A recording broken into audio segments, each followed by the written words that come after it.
미국의 헬스케어 쪽에 얘기가 나오는데 낭비 요소가 굉장히 많은 것 같습니다. 미국 헬스케어 25%가 낭비다 뭐 이런 얘기들 나오면서 예, 비효율성에 대한 얘기들 좀 나오고 있고요.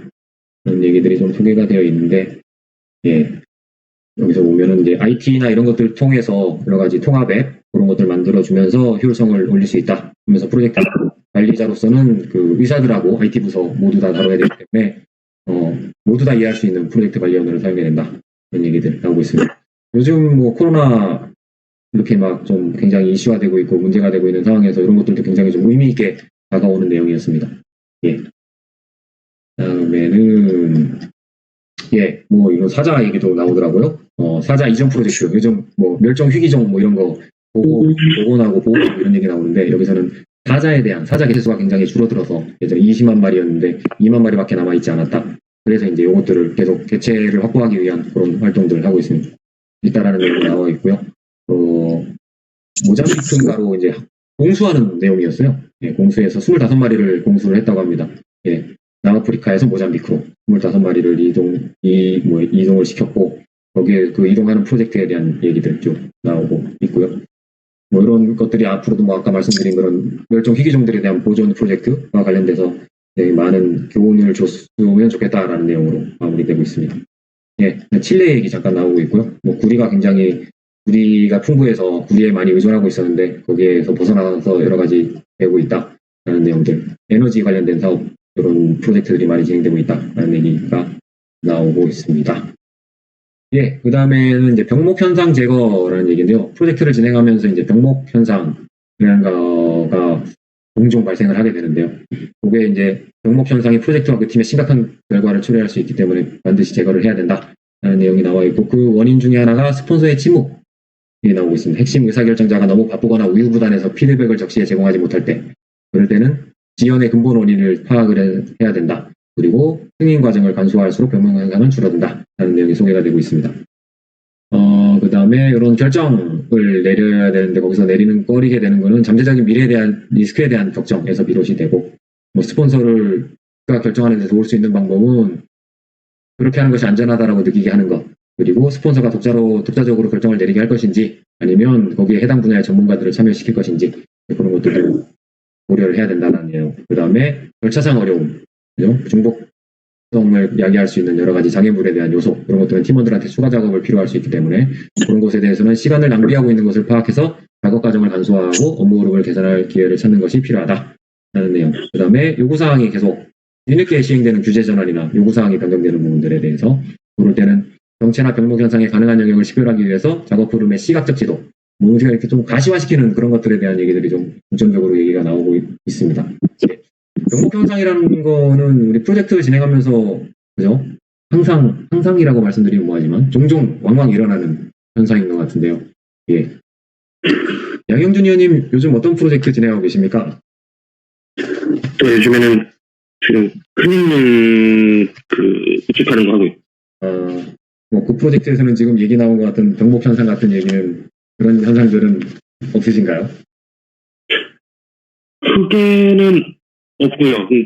저희 프로젝트에서 일단 본사와 의사소통이 이루어지는 부분에서는 본사에서 빠른 회신을 주기 때문에 괜찮고요. 네. 오히려 병목 현상이라 그러면 국내에서 결정해서 해야 되는 것들. 그러니까 예를 들어서 클린룸이 완공이 이제 되는 시점에도 보면은 CCTV나 이런 게 있기 때문에 네. 그걸 운영하는 담당자는 개인정보 보호 교육이나 뭐 기타 교육들이 이제 필요하지 않습니까? 예. 그런 걸 진행함에 있어서 진행이 필요한 부분을 인지하고 있어도 그거에 대한 최종 결정이 아직 안 내려져서 뭐 그런 부분들이죠. 오히려 프로젝트 스폰서가 본사에 있는데 본사 쪽에서는 오히려 좀 이런 한국 내에서 이제 개인정보 보호나 산업안전보건법 이제 국내법을 따르지 않습니까? 그러다 보니까 본사가 해외인 저희 같은 경우에는 본사에서는 그 부분에 대해서 제대로 인지를 해주는 건지 아니면 뭐 이렇게 지사에서 알아서 처리해주기를 원하는 건지에 대한 그런 부분 의사결정이 좀 명백하게 이루어지지 않아서 지금 그냥 보류되어 있는 그런 부분들이 있기는 하죠. 그런 부분에 있어서는 사실 한국에서 바로 해결을 하자라는 의사결정만 내려주면 저희가 진행이 바로 가능할 텐데 한국 외국에서 필요한 부분이 외국에서 필요하지 않을 때, 외국에서 그 부분에 대해서 정확히 인지를 못할 때 나오는 의사 결정이 조금 문제가 되는 것 같기는 합니다. 예. 그런 상황이면은 어떤 것들로 해결을 해 나가시나요, 보통? 그래서 지금 이거는 ING 상황이고요. 네. 네, 저희 쪽에서는 일단 관련 법규나 네. 그런 부분에 대해서 정리를 해서 이제 본사에 PPT로 보고를 하는 형식으로 지금 일단 1차 진행, 추가 진행을 했고, 이제 지금 본사 최종 결정을 본사 직원이 한국을 방문하면 하기로 했는데, 네, 이게 방문이 이제 네네. 네, 기약이 없게 됐죠. 원래는 그러네요. 네, 3월 17일 날 하기로 했는데 이거 아마 안 될 것 같습니다. 예. 그렇죠. 예. 이 중공업 쪽은 어떠십니까, 박영로 의원님? 저희도 그 감리 쪽으로 저희가 이 제품을 만들려면 그걸 다 확인을 해줘야 되는데 예.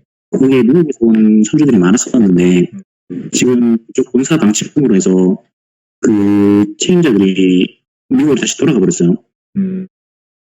여기에 따른 병목 현상이 이제 좀 발생을 할 것 같습니다. 예. 이 업무를 이메일이나 하면 이렇게 이 스카이프나 이런 걸로 하자고 하는데 근데 실제로 마주보고 얘기하는 거랑은 그렇죠. 좀 많이 다른 것 같아요. 네네. 예. 근데 좀 걱정이 많이 되네요. 예. 이건 또 예상치 못한 이런 또 상황으로 전개가 돼서 예, 그렇습니다. 아무래도 뭐 여기도 나와 있지만 뭐 그런 상황을 다 인식하고 있는 상황에서 어떤 병목 현상이 생기는 거에 대해서 모두가 공유하고 있다라고 하면은 거기에 맞게 조정을 해나가면서 진행을 할 수 있을 것 같은데요. 예. 지금 뭐 같은 이런 상황은 조금 예외 상황이지 않을까 생각이 됩니다. 여기서 계속 얘기하고 있는 것들은 일단은 가시화 얘기를 많이 하고 있고요. 예, 어디서 지연이 되고 있다라는 거를 모두 다 인식을 해야 되니까 그죠? 팀 미팅을 통해서 불명확한 상황을 해결할 수 있다 이런 얘기들도 나오고 있고 하네요. 예, 김상현 위원장님 건설 쪽은 어떠십니까? 뭐 저희야 뭐 병목 현상 맨날 뭐 하루에도 몇 번씩 일단 뭐 제가 하고 있는 그 프로젝트에서는 완전히 설계를 애자일 방식으로 하고 있거든요. 왜냐면 제가 이제 하이닉스 프로젝트 하잖아요. 반도체 생산 장비를 어떻게 배치하냐, 또는 그다음에 시장 상황에 따라서 어떤 제품을 생산할 건지 그거를 유기적으로 계속 이제 플래닝을 계속해요. 그거에 따라서 유틸리티 매트릭스 하고 그러면 그거에 따라서 유틸리티 매트릭스 따라서 이제 장비 배치도가 이제 바뀌어요. 설계 다시 해야 되고 뭐 배관 나가는 거 다시 확인해야 되고. 네네. 네, 그러면 장비가 늘었다 줄었다 하겠죠. 네, 그래서 그거를 계속 반복해요. 근데 어느 순간이 되면 이제 픽스해야 되는 상황이 오잖아요. 예. 그건 이제 디렉터나 아니면은 경영진에서 이제 발주처 경영진에서 이제 확정을 하는 거죠. 그거에 따라서 진행이 되는. 이 공장이 이제 한 군데만 있는 게 아니라 여러 군데 있다 보니까 네네. 그거에 따라서 이제 이 도를 어떻게 할 건지 계속 고민을 하는 거죠. 그러면서 예절 방식을 계속 판단시켜서 그 상황에 맞게끔 예측에 따라서 움직인다. 네, 근데 이제 말 그대로 예전처럼 민첩하게 반응해야겠죠. 예. 이제 과거에 제가 하던 뭐 화공 플랜트 이런 거하고는 너무나도 다른 거라서 처음에는 좀 적응이 안 됐는데 지금은 제가 16년부터 했으니까 꽤 했네요. 이 시간이 흐르면서 이게 왜 그렇게 되는지 이제 이해하기 시작했고 이 EPC 엔지니어들도 마찬가지로 거기에 이제 즉각적으로 반응해서 발주처의 요구사항을 근데 사실 발주처의 요구사항을 기다리는 것보다도 우리 내부적으로는 이 플랜트에 익숙한 엔지니어들이 일을 하다 보니까 좀 반발이 많죠. 왜냐면 리웍이 너무 많이 발생하니까. 그렇죠. 예. 그렇습니다. 예. 박창훈 의원님은 혹시 병목 현상 관련돼서 해주실 말씀 없으십니까? 특별한 건 없는데요. 예. 제가 겪은 거로는 많진 않아요. 왜냐하면 방송공사는 다른 공공기관은 어떤지 모르지만, 네. 다른 프로젝트도 그렇고, 저희 IT가 포함된 프로젝트에서는 거의 프로젝트 매니저가 예. 의논심을 가지고 있거든요. 그렇죠. 거의 정권을 발휘하죠. 예. 예. 그래서 윗사람, 많은 스테이크홀더나 예. 스폰서나 이런 사람보다도 거의 그 오너십을 가지고 잘 하는데 예. 또 프로젝트가 그렇게 크진 않고 그런데 그 직간접적으로 이렇게 경험하고 그런 거에 의하면 예. 다른 분야보다도 또 많은 소프트웨어의 특징이 뭐냐면 그 우리의 파트너들 사용자들이 처음에 소프트웨어 그 리ኳ이어먼트 분석할 때 예. 자기네들이 뭘 원하는지를 모른다는 거죠. 뭘 원하는지 모르죠. 예, 그렇기 때문에 어느 정도 나오기 전까지 나오게 되면 이제 그때부터 이제 요구사항이 뭐 변경되고 복주하고 그럴 때 잘못 현상이 종종 발생하긴 하지만 원하는 게 모르기 때문에 또 그걸 또 설득하기도 어렵진 않습니다. 네, 경험은 그랬고요.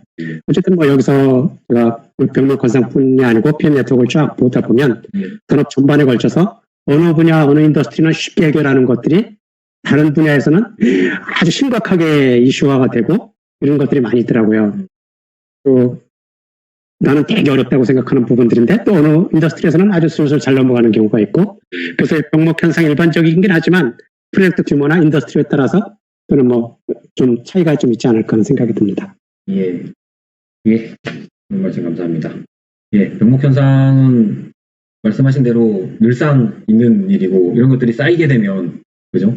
뭐 굉장히 많은 지연이나 프로젝트에 악영향을 미치는 부분이어서 여기 나와 있는 대로 계속적인 시각화, 계속적인 모니터링을 통해 가지고 하나하나 해결해 나가야 되는